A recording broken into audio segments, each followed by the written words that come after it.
Benvidas e benvidos a Falamos do Noso a Todo Risco, o programa onde poñemos en valor o mellor da personalidade literaria de Vicente Risco, un dos grandes narradores galegos do século XX. A figura de Risco é sinónimo de diversidade e talento. Esta vez queremos achegarnos a outro dos seus rostros, quizáis non tan coñecido, pero igual de apaixonante, o Vicente Risco narrador. Na súa obra literaria atopamos relatos que se moven entre o cotián e o fantástico, entre a crítica social e o humor, entre a tradición e o simbolismo máis vanguardista. Contos como Do caso que lle aconteceu ao doutor Albeiros, cargado dun misterio que desafía a razón, ou O lobo da xente, unha peza onde o mito se entrelaza co pensamento máxico, son exemplos dun autor que sabía conxugar o local e o universal con mestría. Risco foi un auténtico artesán da palabra breve, capaz de construir atmosferas envolventes e cheas de significado en apenas unhas páxinas. A súa narrativa fai-nos reflexionar sobre os medos, as crenzas e as contradicións humanas, sen perder nunca de vista o mundo que o rodeaba. Unha Galicia en transformación marcada polas súas raíces, pero tamén aberta á modernidade. No programa de hoxe leremos unha escolma de textos que reflicten esta riqueza e complexidade. Cada relato será unha porta aberta ao universo literario de Vicente Risco, un espazo onde o enigma, o humor e a reflexión se mesturan para deixarnos pegada. Así que non vos despistedes, porque imos a todo risco para coñecer un chisco máis este xenio da nosa literatura. Sentádevos cómodos, abridelle as portas á imaginación e preparádevos para descubrir o mellor da narrativa breve dun autor que soubo capturar o alma de Galicia eterna e transformala en literatura universal. ¡Comezamos!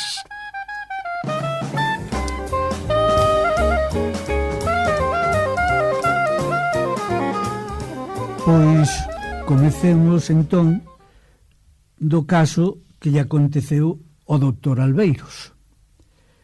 E por comezar por algún lado, comecemos polo argumento. Este é un conto que Risco escribiu alá polo ano 19, é dicir, ele andaría polos 35 anos, era aínda novo, en plena época galeguista, non? En plena época nacionalista. En resumo, ven a ser o seguinte: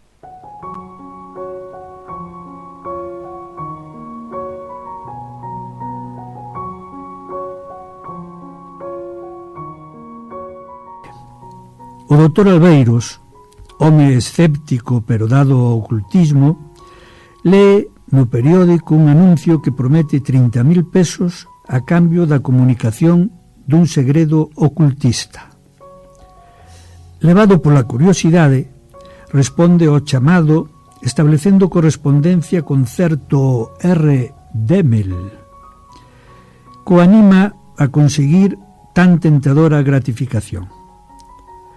Para ilo, terá que axudarlle a dar liberdade de movementos á momia do faraón Tutankamón. Albeiros recorre ao seu mestre, un anticuario retirado no estudio da antigua ciencia, que lle proporciona casual e oportunamente a clave que anda buscando. Vai ao encontro de Demel e entra en contacto con un mundo desconocido para el ata entón, a pesar dos seus estudos, donde os difuntos, sen espírito, viven na absoluta liberdade da materia ósea que lles permite disfrutar da danza macabra.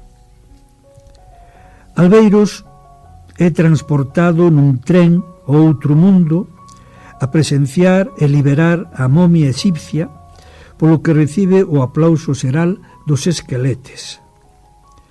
A danza pon fin un repentino e estrondoso canto do galo. O protagonista pasa por angustiosas sensacións das que sae despertándose na súa cama. Un cheque e unha carta de agradecemento de Demel donde expresa o seu desexo de velo pronto como amigo no mundo dos mortos, pon final á obra.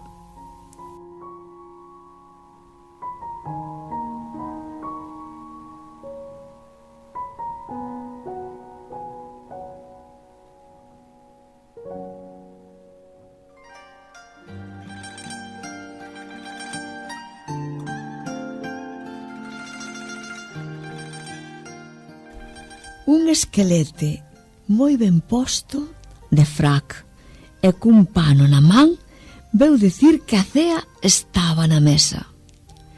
Ergueuse Demel e pasou ao albeiros ao comedor.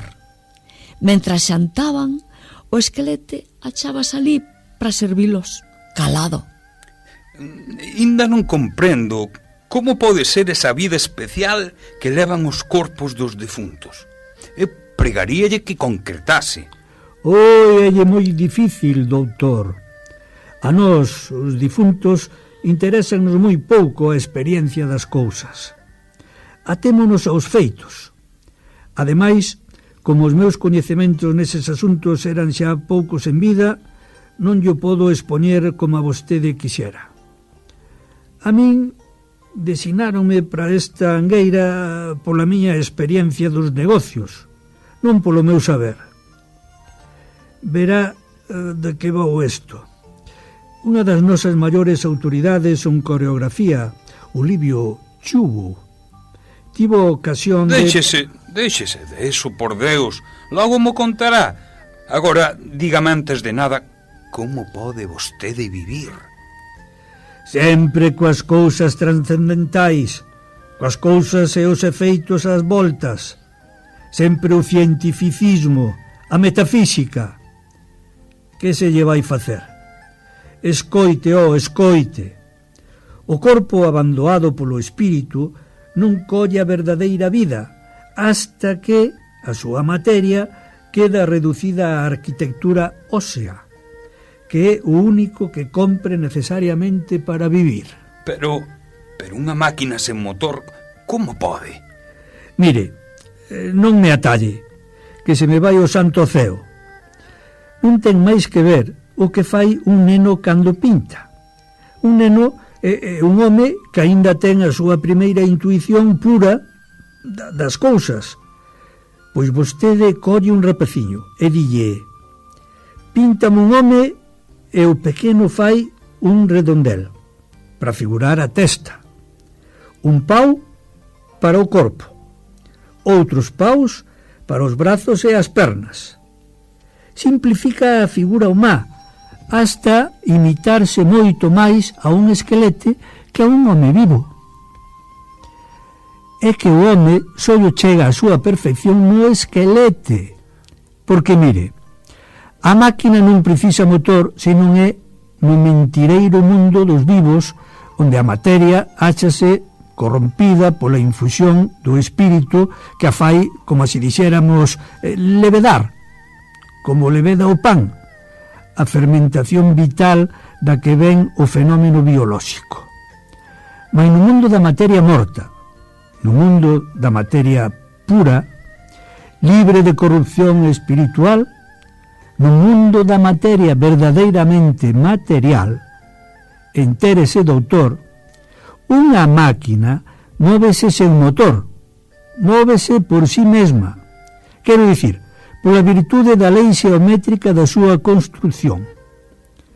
O esqueleto humán é a máis maravillosa síntese xeométrica que se podía pensar. Por eso, o difunto non chega a se mover ben hasta que perdeu todo o que nel se pode corromper. Os homes prehistóricos, os homes daquelas civilizacións insignes que vostedes chaman Idade de Pedra, moito máis civilizadas que vostedes, sabían este segredo e quitabanlle a carne aos esqueletes denantes de enterralos. Aínda lle quedan moitas cousas por saber. E Demel quedouse meditando para contra sí.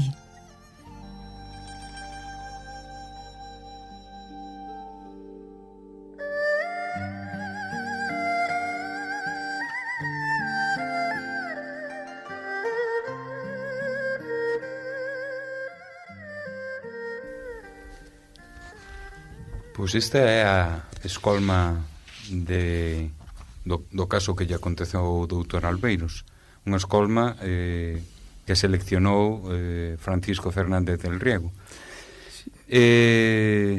Publicou no ano 81, sí, en que se dedicou as letras galegas a Risco. Sí.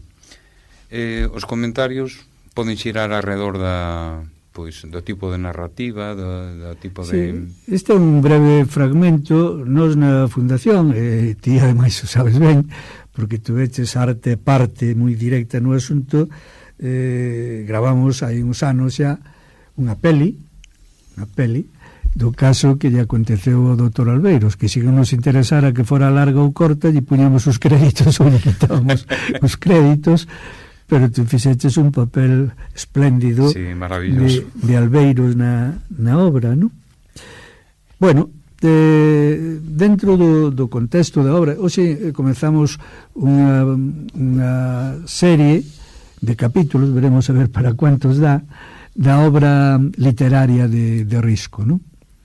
Noutros capítulos falaremos da obra de ciencias sociais, de historia, de antropoloxía ou tal, ou falaremos de educación, de didáctica ou de outras cuestións, pero durante un tempo ímonos centrar na obra literaria. En esta primeira parte da narrativa en galego, os contos breves anteriores ao Porco de Pé.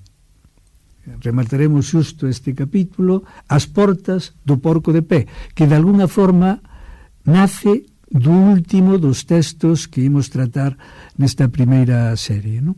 Dos europeos en Abrantes, sí, que é unha especie de preludio do que despois ia ser o Porco de Pé, non? E esta primeira, pois, dá xogo, non? Que acabamos de ler é un fragmento moi pequeno desta obra que se publicou en 1919, Risco ainda era novo daquela, andaba polos 35 anos, estaba en plena fase nacionalista. Publicase xusto ano antes da publicación da teoría do nacionalismo galego, que, como ben sabido, se publicou en 1920, non? É unha obra de carácter fantasmagórico, non? Esotérica, o ocultismo que tanto lle gustaba a Risco, non? Eses mundos ocultos que hai que imaginarse, que hai que construir, e que cada un construye como lle parece. Risco construía con unha gran bagaxe de coñecementos non só da tradición galega, sino de outras moitas culturas, e a veces fai unha especie de amalgama, non? Sí. De elementos que dan despois como resultado obras tan xugosas como esta, non? Bueno, o maravilloso, o da danza macabra, non? Non sei se a mí se me ven a mente a obra de Saint-Saëns, non? Sí. Unha obra tocada en gaita, ademais. Sí, ali, claro, en Santa Cristina de Ribas de Sil, con un gaiteiro, foi espectacular aquela parte. Despois de liberar das envolturas o Tutankamón, ou Tutankamen, que tamén se pode dicir. Risco, ademais, creo que escribe Tutankamen. Sí, con é, sí, é certo. Eu sempre dixen nas miñas clases Tutankamón, pero tamén Tutankamon tamén se escoita. Bueno, supoño que será por a maior ou menor aproximación o inglés. É unha obra con moitísimo humor, non? Moitísimo humor. Un humor particular. Sí. O misterioso está tratado con moita familiaridade, non?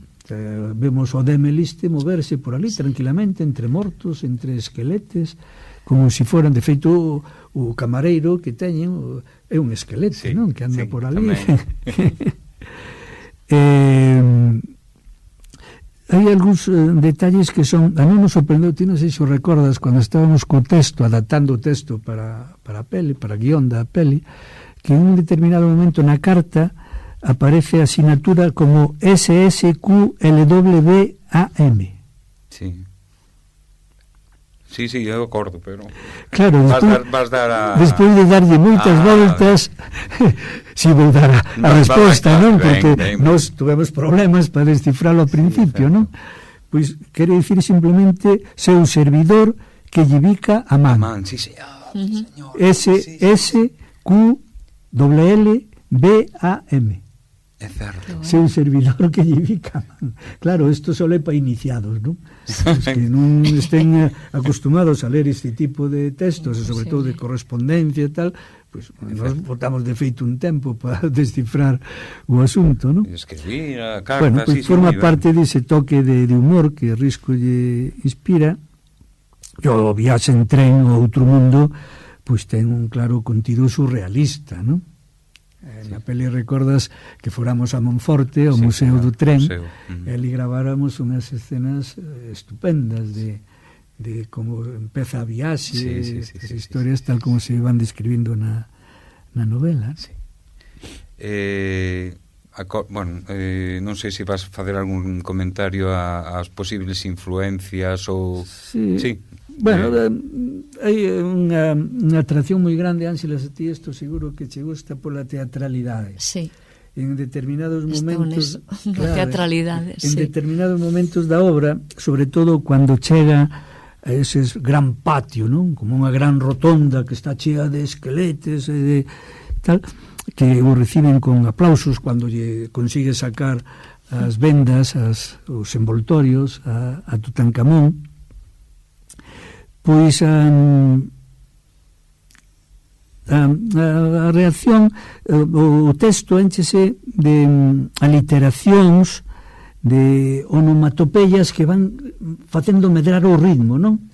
A medida que medra o ritmo da danza macabra que soa de fondo, non? Hai un crescendo hasta que chega o momento culme, non? Que é cando a danza xa está liberada, ou a momia está liberada, e empeza xa a bailar a danza macabra. A momia solo ou máis esqueletos? Non, os esqueletos. Todos os esqueletos, claro, os esqueletos de distinto tipo. Pero ese é fantástico para unha escena teatral. Claro. Os esqueletes liberados das súas carnes, que a min é unha das cousas que máis me intriga de todo isto. O sea, un esquelete pódese mover cando está liberado das súas carnes. Claro, porque é esa outra situación da materia, o esquelete óseo, que xa dixo antes na síntese, que para Demel ese era o auténtico estado da materia, non? Mentre non está libre de carnes, o esqueleto non se move. Non se move. Se está con carnes completamente, é un vivo, e o vivo necesita o corazón. Claro, é a máquina que necesita. Si non se pode mover un vivo, pero un morto, libre de carnes, de corazón, de estómago, fígado, ademais, móvese sen máquina. É fantástico teatralmente. E tamén na lenda. A mí encántame esta lenda de...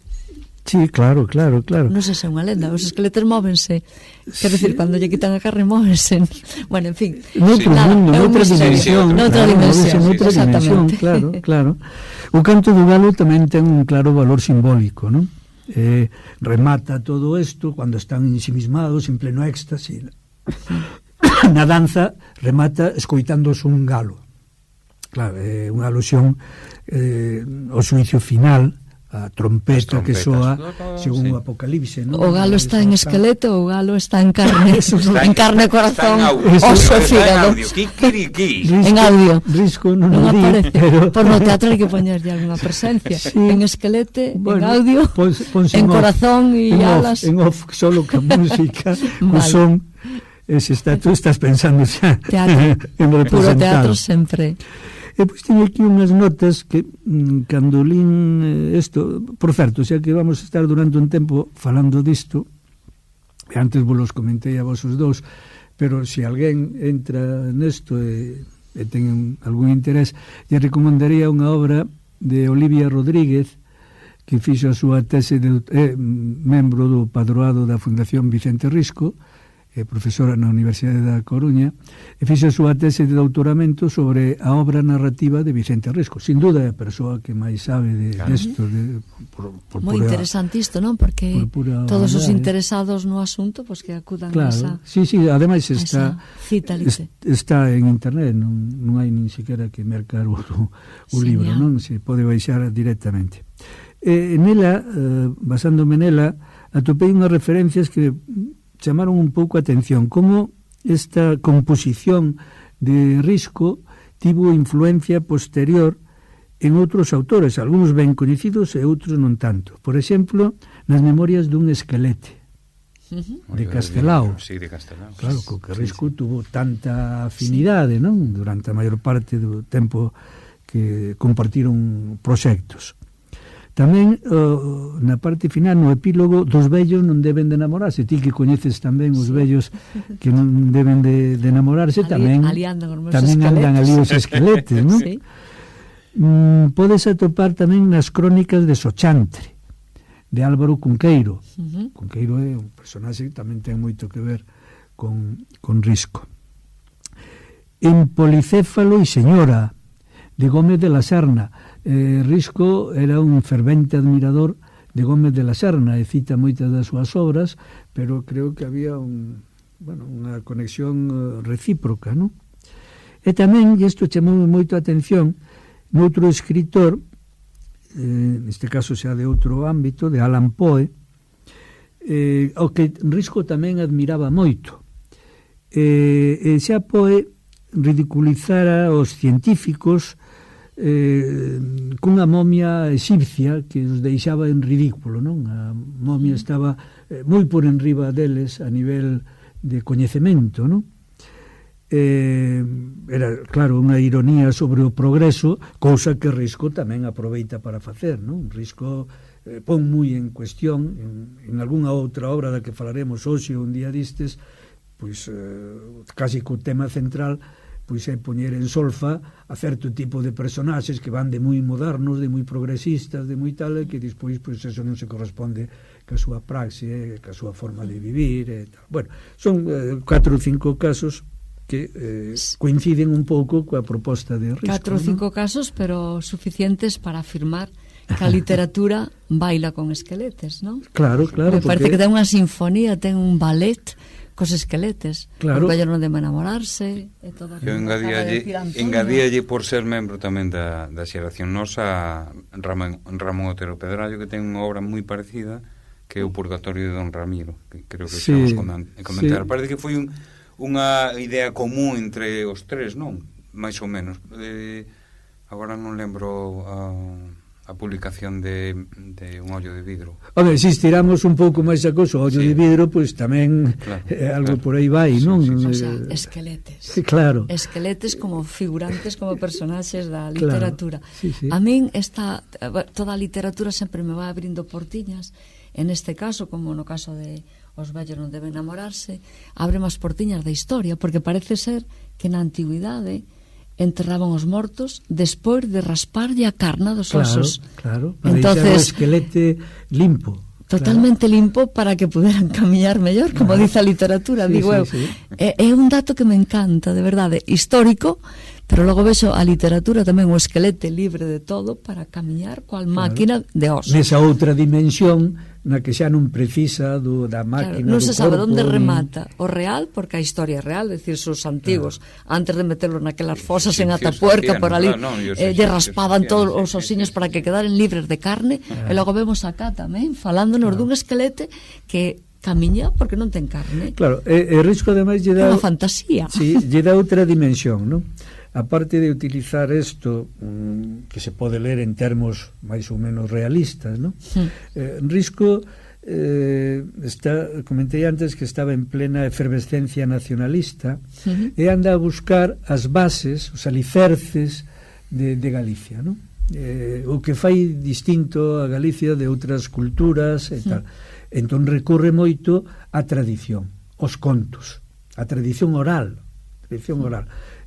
outro tipo de contos. Verémolo pois, noutros, que sei, na Trave de Ouro, na Trave de Alquitrán. O sea, que hai moitos esqueletes. Sí.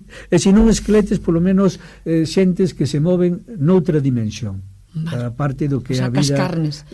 Entrados en carnes, pero noutra dimensión e con outra liberdade. A dimensión dos mouros que están por baixo da terra. Os celtas. Tamén. Os celtas, esa raza originaria que Risco anda a súa procura, pero que claro, hai que facerlle algúns cambios, algunhas adaptacións. Entón, isto hai que metelo tamén nesa clave, nese momento en que Risco... A ver, os celtas que andan en esquelete ou ocultos con carnes... Viven por baixo da terra, viven por baixo da terra. Hai nos que cristianizar, eso sí que é un elemento a ter en conta.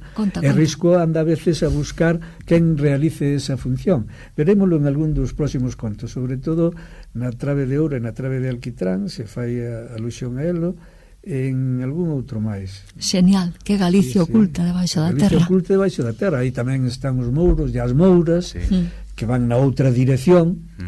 Entón, claro, se esa Galicia hai que liberala. E como se libera? Pois en cada conto se busca unha fórmula distinta. Perfecto. Genial.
E a segunda entrega da narrativa breve é A trave de ouro e a trave de alcatrán. E imos coñecer agora da voz de Toño o argumento.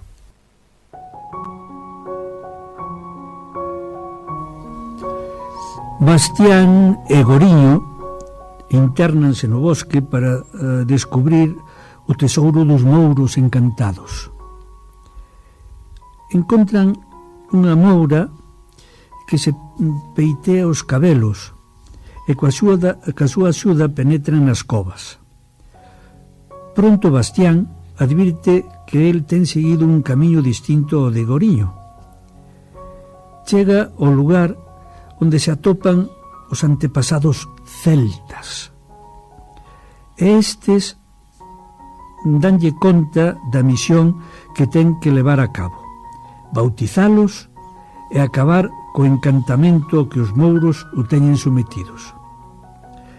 Bastián recibirá como recompensa a viga de ouro, a trave de ouro, na que se unen a riqueza e a sabiduría.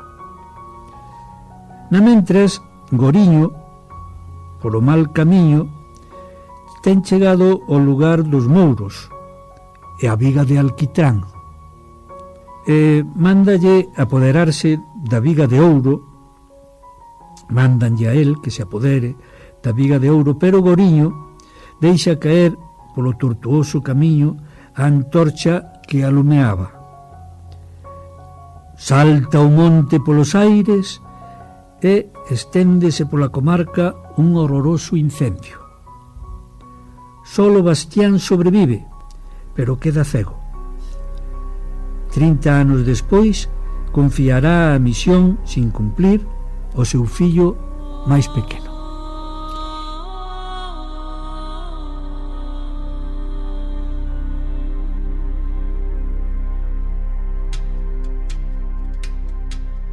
Aquí vai o relato desa misión encomendada ao fillo máis pequeno. Unha vez voltaba Bastián para Paradela, de volta dunha festa, co fillo máis novo que o levaba da man. Sentáronse nunha parede para botar unha pousa, e entón o Bastián faloulle ao fillo. Estamos che perto do couto de Lourido. Noutro tempo había chalí un tesouro moi grandismo e unha moura encantada que saía pola mañá moi cedo a peitear os cabelos cun peite de ouro. Había ali unha trave de ouro e outra de alquitrán. O que non collera o peite de ouro da moura cando lle caíra, porque ela deixaba cair adrede para engaiolar os homes, e lle dera outro de corno, chegaba a conquerir a trave de ouro. Unha vez, hai desto moito máis de 30 anos, fomos eu e máis outro ao couto de Lourido unha mañá moi cedo. Eu vin a trave de ouro e os señores que agardaban, mais o meu compañeiro colleu o peinte de ouro que lle caíu a moura e foi dar a de alquitrán, e daquela ardeu o monte todo, e moitas casas en moitas parroquias arredor, e moitos eidos tamén arderon. O meu compañeiro morreu, eu fiquei cego. Agora xa non hai tesouro de couto de Lourido. Ardeu todo se alcender a trave de alquitrán, arderon tamén os mouros todos, e a moura engañosa que saía pola mañá cedo peitear os cabelos cun peite de ouro. Os mouros todos arderon porque non estaban en gracia de Deus, mas hai ali uns señores que están agardando a quen teña valor para chegar aló e darlles as augas salutares do baptismo. Hanlle dar o que vale máis, o que vai máis que todos os tesoros do mundo. Se cando seña some tes corazón para aló te brincares, colle pola parte do nacente, e dende onde está o risco na pedra, 12 palmos a man direita e 3 pasadas máis.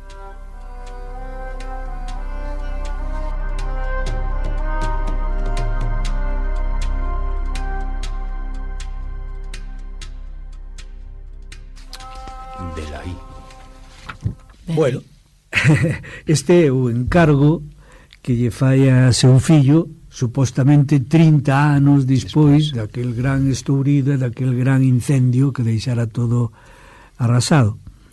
Bueno, estamos diante dun conto máis desta fase mítica, de conto mítico. Este o escribiu Risco en 1925, é dicir, xa é 5 anos posterior á publicación da teoría do nacionalismo galego, é dicir, xa hai un referente claro, pero o Risco ainda sigue nesta deriva nacionalista, non? Buscando pois eses cimentos, eses alicerces da nación galega.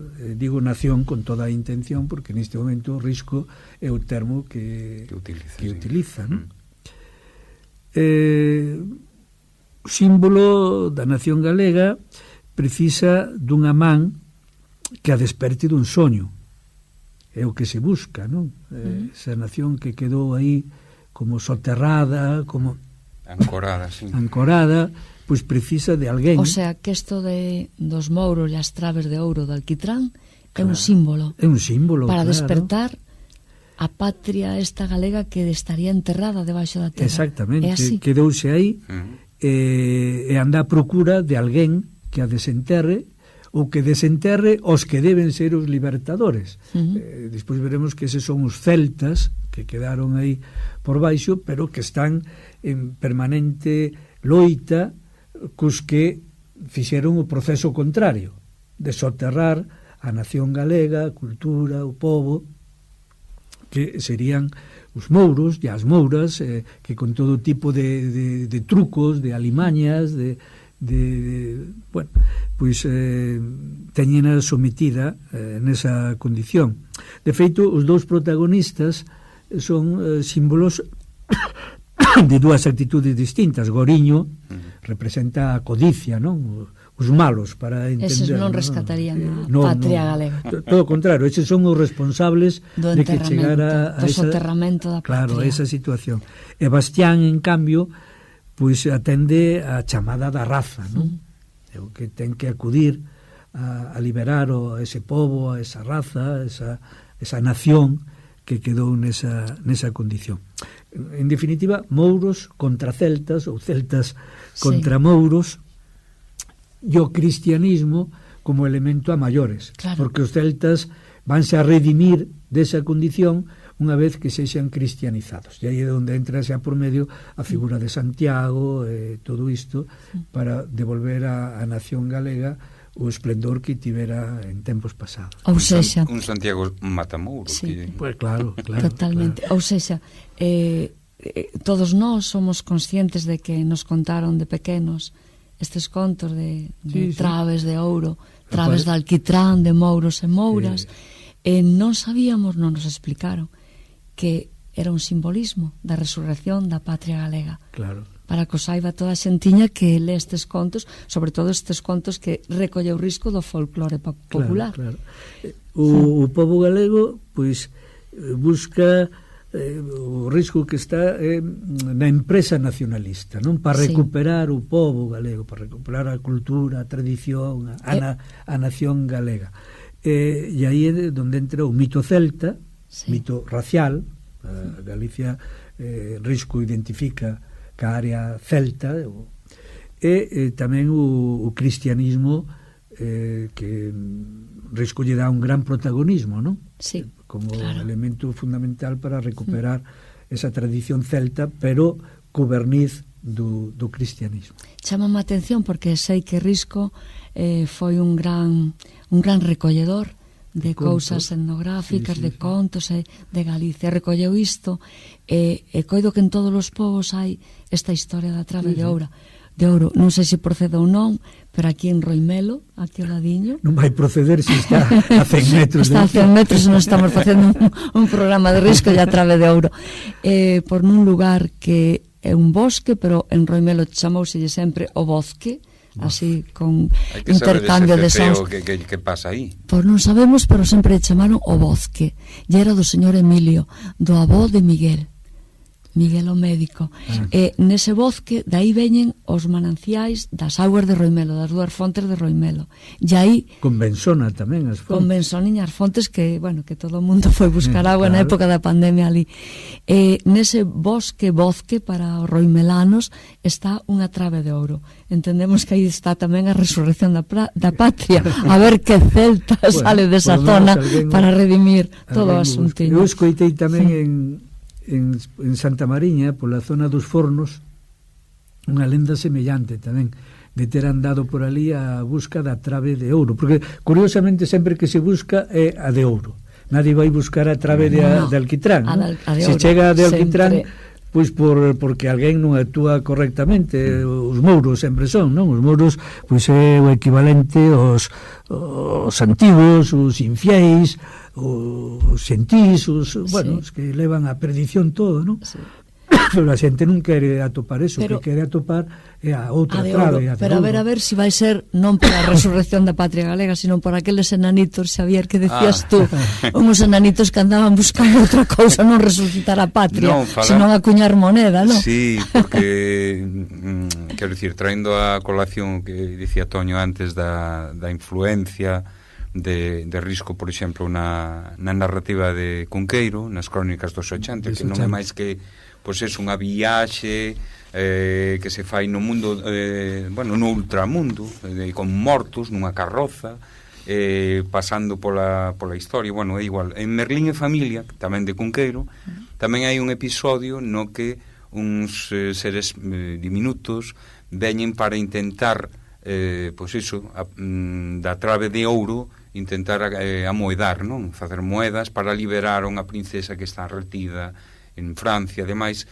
en Merlín, co seu bo criterio sempre de home sabio e coñecedor de todos os sortilexios e a maxia da terra, pois dille que non fagan iso, porque se derruban a trave non deixa de ser unha viga que sostén o mundo. Entón, facendo iso, a trave irías abaixo, parte, por decirlo así, de Europa e non sei que, tamén se viría abaixo. O estrondo e o incendio que víamos antes, ¿no? Que, por certo, tamén me lembra a unha lenda de Mouros, neste caso de Mouras, que é a de Ana Manana, que ten que ver coa fontana de Mimón, que está a beira do río Miño, que estaría moi ben outro día se cada facer referencia, pero bueno, porque tamén hai un incendio, hai unha moura que dá un tesouro, pero ese tesouro non se consegue porque sempre hai trampa. Claro, hai trampa, pero sabes de quen ven a trampa? A trampa vai rápido. Isto é un paisano que ven e atopa un cabaleiro que lle di, mira, se entregas este queixo de 4 puntas na fontana de Mimón, vaste facer rico. Só teño que facer iso? Sí, pero sempre dan as condicións. Sí, pero pobre de ti que non o fagas así, o queixo ten que ir enteiro. Entón, o paisano asume ese reto e marcha a casa, porque viña de traballar de lonxe e quería ver a familia. E na casa, quen é a figura da persoa curiosa que quere saber que traen nese paquete? A muller. Ya xa estamos aí con esa visión. A mala bíblica. Claro, a mala bíblica. Claro. E entón a muller, que fai? Pois cando o home está a dormir, enfeta o queixo, sí señor. Enfeta o queixo e unha desas 4 puntas está manchada pola muller. E finalmente o home chega onde a fontana e chamando por Ana Manana 3 veces, esa Ana Manana sai, pero sai moi enfadado dicindo, que faz? Que queres? Que queres? Digo, pois quero entregarche isto que me dixeron xa, pero o queixo tiña que vir inteiro. E tú non o colgaches. E ele non sabía nada. O queixo tira no chao e acabou enseguida. Ese queixo convertese nun cabalo, pero ese cabalo faltalle unha pata. E condena a Moura a quedar eternamente aí. Encantada na fonte. Encantada na fonte. E tiña os tesouros para el. Aquí estamos os tesouros, neste caso, os mouros son tamén proporcionadores de tesouro. Sí. Definitivamente, a Moura dille, bueno, non che dos tesouros, pero che esta faixa para a tua muller. A faixa pónselle pon ao home a unha sobreira de por ali, e a sobreira arde, e arde todo o bosque de sobreiras. Conclusión, é unha lenda etiolóxica que explica por que na zona de Mimón non hai sobreiras. E aí tes todo. Tes unha lenda de Mouro, mas é unha lenda etiolóxica de por que non hai unha certa vegetación. Estou pensando que fontanas, fontes, traves de ouro, terei que preguntar ao de Roimelo se a intención deles era rescatar a patria ou acuñar moeda. E se lle facía falta levar algún queixo, non? Para que a Moura lle ceder esa trave. Lenda, saber. Hai unha cuestión que, bueno, non sei se ten... Bueno, vos la conta, depois vos diredes se ven ao caso ou non. Estamos falando da fase mítica, non? Da época de... eu creo que isto podémoslo encaixar no ano 25, estamos en preguerra, entre guerras, non? Sí. Rematou a Primeira Guerra Mundial, estamos no período de entreguerras, hai unha crise terrible do racionalismo. Nadie cree na razón. Para que tantos movimentos racionalistas se ao final acaban levando a humanidade a grande guerra, como se chamou no seu momento? Nunca tentou mover unha guerra desa dimensión, solo que poucos anos máis tarde houve outra que a superou, non? Sí. Pero hasta ese momento non había. Entón o racionalismo está en crise.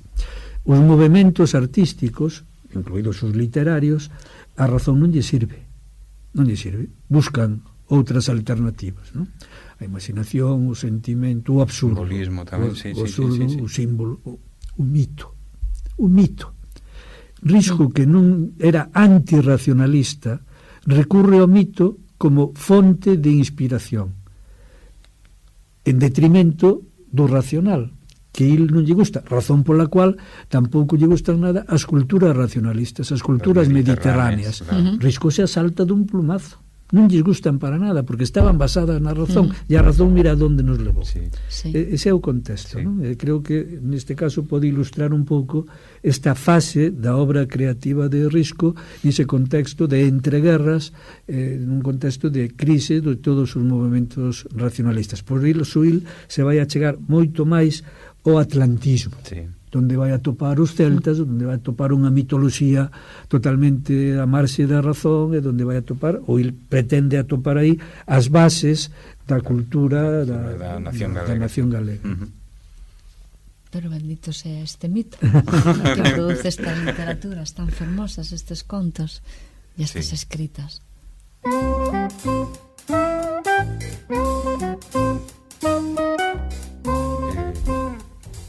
Ben, eu creo que hoxe foi unha entrega, decir, abondosa en palabras, en historias, por moito narrativa breve que sexa, é unha narrativa ben cangada de esencia, non?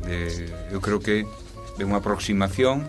As nosas pretensións se cadra eran outras, pero ata aquí chegamos. 2 entregas, terá máis perdón, sí, terá máis a velliña bella. Sí, teremos outras. A seguinte sería, por exemplo, a velliña bella, pero deixaremoslo para a coutada, sí. E os europeos en Abrantes podían bastes formar parte desta serie se nos collen. Sí, haberá que facer un formato comprimido, pero bueno, haberá que intentar dar estes petiscos, estes pinchos literarios, se pode dicir, porque son breves, pero pinchos. A idea é dar a coñecer, non? Esa é a nosa idea, de divulgar a Risco. Sí, eu creo que a historia vai por aí. E pouco máis, non sei se temos algo máis que dicir, Ángeles. Non, nada máis que... simplemente que estou vivindo soterrada buscando os celtas. Oh, señor. Para bailar logo sobre terra cos esqueletes. Bueno, agora sabedes como cerraba isto. Soso, nada de sin carne, esqueletes con osos só. Descarnados. Descarnados totalmente. Como as olivas, con osos, senón non... Vale. Algo máis, Toño. Non, creo que estamos nesta xeira da narrativa de Risco. Ben, é verdad que algunha vez teremos que chegarnos tamén a narrativa en castelán, que foi anterior á narrativa en galego, é dicir, cando Risco era aínda máis novo, pero algunha vez nos chegaremos, que hai algúns contos tamén moi interesantes dentro desta primeira fase, e que ainda nos quedan de entrada estes 3 os que nos podemos achegar, que están dentro deste mismo ciclo mítico, non? E despois sí que xa máis adiante eu creo que temos que dar un paso importante como deu Risco, non?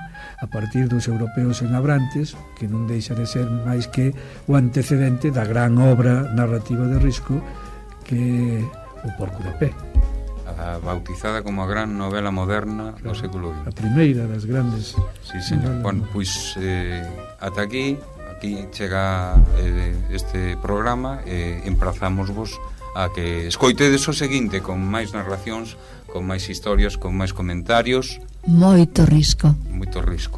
Veña, deca logo.